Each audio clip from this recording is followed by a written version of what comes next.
Okay guys, good morning. Dito na tayo guys.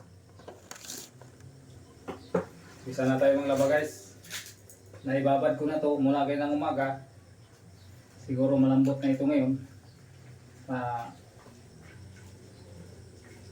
Malabahan natin. Marami akong labahan guys. Manual lang muna tayo guys ngayon kasi nasira ang gamit ko.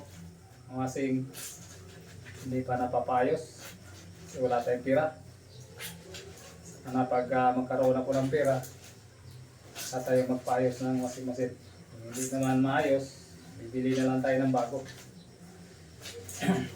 Kasi mahirap maglaba ng manual katulad ganito. Yan guys. So hanggang dito lang muna tayo guys. Maraming salamat.